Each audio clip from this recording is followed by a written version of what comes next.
¿Hay personas que pierden dinero invirtiendo en acciones? Sí, claro que sí, pero no es porque invertir en acciones sea malo o demasiado riesgoso, sino porque cometen uno o varios de los errores que veremos a continuación. Error número 1. Invertir en algo solo porque está de moda o ha subido mucho. Esta es la forma más fácil de terminar invirtiendo en una burbuja y por lo general justo antes de que esta explote. Hay una famosa frase de Warren Buffett que dice: sé valiente cuando otros son temerosos y temeroso cuando otros son valientes. En otras palabras, si todo el mundo está como loco comprando algo, probablemente sea hora de vender. Las acciones de tecnología en el 2000, los bienes raíces en el 2008, las acciones de cannabis en el 2018, las acciones meme en el 2021 y los NFTs un poco después ese mismo año. Son solo algunos de los ejemplos más recientes donde una gran cantidad de personas, por perseguir inversiones de moda, todo lo que consiguieron fue perder la mayor parte de su dinero invertido. Sin mencionar además que tratar de predecir el comportamiento futuro de una acción basándose exclusivamente en el precio histórico es un terrible error. En otras palabras, solo porque algo haya subido mucho de precio recientemente no quiere decir que lo vaya a seguir haciendo. Sobre todo, y en el caso de las acciones, si ese crecimiento las ha alejado de su valor justo. Lo que nos lleva al siguiente error. Error número 2.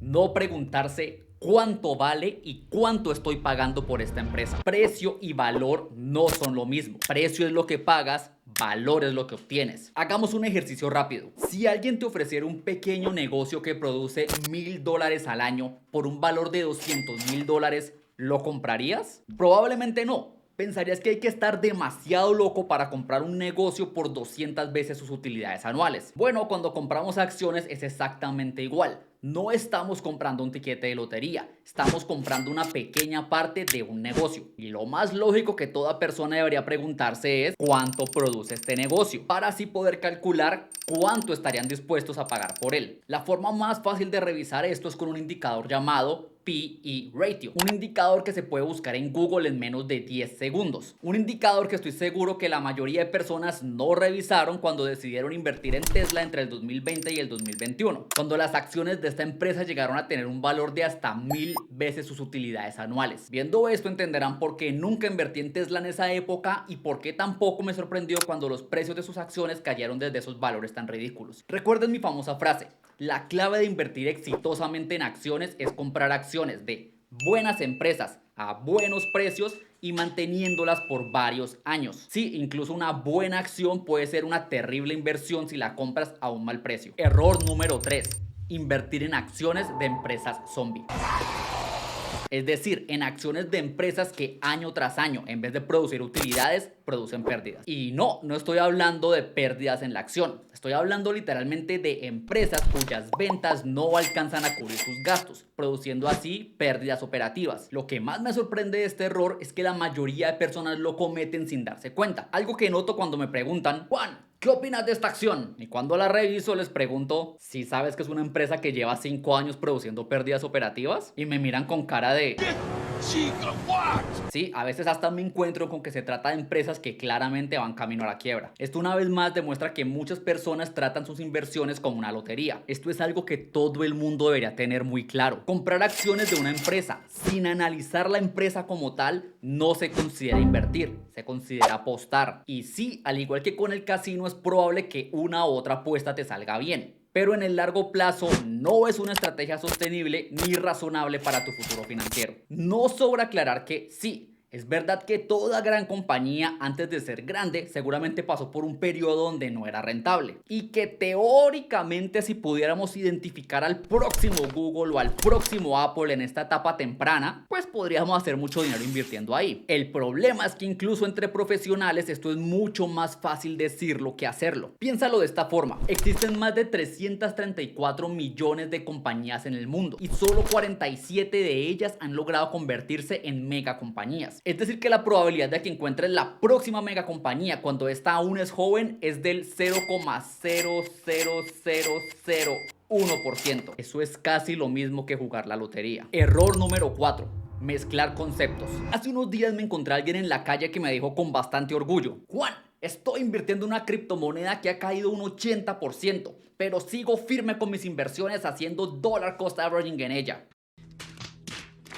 Para los que no saben, el Dollar Cost Averaging es una de las más poderosas estrategias de inversión en acciones, sobre todo si se aplica a ETFs que replican índices accionarios como el S&P 500. La estrategia básicamente consiste en invertir todos los meses la misma cantidad de dinero sin importar si el precio del ETF ha subido o ha bajado. Esto funciona de maravilla porque en periodos de tiempo donde el precio de las acciones han caído, tus inversiones te compran por la misma cantidad de dinero una mayor cantidad de acciones, lo que se traduce en grandes ganancias cuando el precio de esta se recupera. Sin embargo, es importante aclarar que esta estrategia funciona de maravilla en acciones de buenas empresas o de ETFs que replican índices como el S&P 500 porque parten del supuesto que tarde o temprano, después de una caída, estas se van a recuperar. Pero ¿qué pasa cuando tratas de aplicar esta estrategia a una mala inversión? Como por ejemplo a las acciones de una compañía al borde de la quiebra o a una de las miles de criptomonedas que existen en el mundo sin propósito alguno. Sencillo, pasa que pierdes mucho dinero porque le estarás poniendo cada vez más dinero a una mala inversión que seguirá cayendo y cayendo, produciéndote más y más pérdidas sin nunca recuperarse. En otras palabras, una lección muy importante aquí es: una mala inversión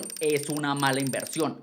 No importa qué estrategia utilices, no importa cuánto dollar cost averaging hagas, esto no va a convertir mágicamente una mala inversión en una buena. No puedes ignorar mis bases para invertir exitosamente, las cuales te recuerdo nuevamente son: invertir en acciones de buenas empresas a buenos precios y mantenerlas por varios años. Error número 5. No darle like y no suscribirse al canal de Aprende a Invertir. ¿Sabías que el 46% de las personas que ven mis videos no están suscritas al canal? Lo que hace que se pierdan de información valiosa como la que estás viendo y que sigan cometiendo errores con su dinero. No seas uno de ellos. Suscríbete al canal, dale like a los videos y compártelos con tus amigos y conocidos. Estoy seguro que ellos también te lo agradecerán. Error número 6.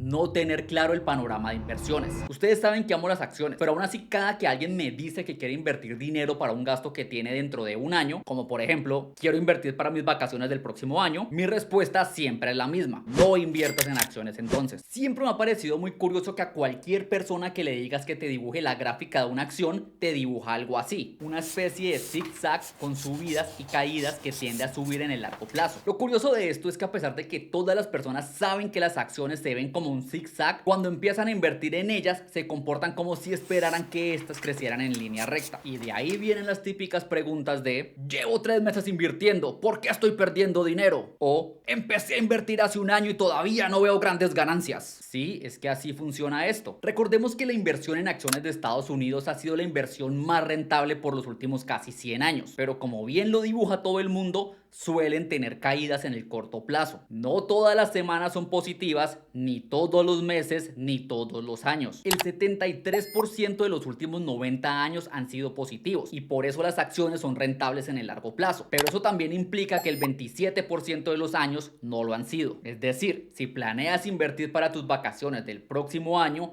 tienes aproximadamente un 27% de probabilidades de que tus inversiones, en vez de haber crecido, hayan decrecido. Una probabilidad que se reduce al 0,1% si inviertes a 20 años. Recuerda, las acciones son muy seguras en el largo plazo, pero muy inseguras en el corto. Así que si vas a invertir en acciones, hazlo con un dinero que estés seguro no vas a utilizar por los próximos 5, 10, 15 o 20 años. Y compórtate de acorde a ello. Es decir, si sabes que vas a invertir por varios años, deja de estresarte por lo que pase en unos pocos meses. Error número 7. Diversificar como un novato. Me he dado cuenta que existen dos tipos de inversionistas novatos: los que tienen en su portafolio Tesla, Nvidia y Bitcoin, es decir, un portafolio muy mal diversificado con 3 inversiones de alto riesgo y curiosamente de moda, y los que ya conocen los ETFs y tienen como 20 de ellos. El problema de los primeros se explica solo. Tener todos los huevos en solo 3 canastas de alto riesgo no suena como un plan muy brillante para el largo plazo. Sí, existe la posibilidad de que las cosas salgan bien por un tiempo, pero también la posibilidad de sufrir grandes pérdidas, muchas veces irrecuperables, en el portafolio. En términos generales, los expertos recomiendan que si se va a invertir en acciones individuales, se debería tener en el portafolio entre 20 y 25 acciones de diferentes empresas, de diferentes sectores e incluso de diferentes países. Ahora, a diferencia de los primeros que no tienen suficiente diversificación en el portafolio, el problema con los segundos es que tienen más de la que necesitan. Imagina que estos puntos de colores son todas las acciones que cotizan en Estados Unidos. Recordemos que un ETF es un paquete de acciones. Lo que muchas personas hacen al elegir sus ETFs es, por ejemplo, comprar un ETF que tiene todas las acciones de Estados Unidos. después un ETF que tiene las 500 más grandes, después uno que tiene las más pequeñas, después otro que tiene las medianas, después uno de acciones de crecimiento, después uno de acciones de dividendos, después uno de acciones de valor, después uno con las 100 más grandes, otro con acciones de tecnología y otro con acciones de bienes raíces. Y así sucesivamente. ¿Ves el problema? Básicamente están comprando cada vez más de lo mismo, solo que de una forma muy desordenada. Admito que este problema no es tan grave como el primero, pues no precisamente los llevará a perder dinero, pero eso sí, se están complicando la vida más de lo que deberían y pagando mayores costos de administración. El problema más allá de eso es que demuestra que hay una falta de entendimiento y estrategia a la hora de elegir sus ETFs. ¿Cuántos ETFs deberías tener entonces en tu portafolio? Bueno, esa es una excelente pregunta que te respondo en detalle en este video titulado El número ideal de ETFs en tu portafolio. O si prefieres, te dejo también este video titulado El mejor portafolio de inversiones para principiantes, donde te muestro cómo puedes con un método súper sencillo obtener resultados profesionales. Te espero en cualquiera de estos dos videos, o mejor aún, en ambos.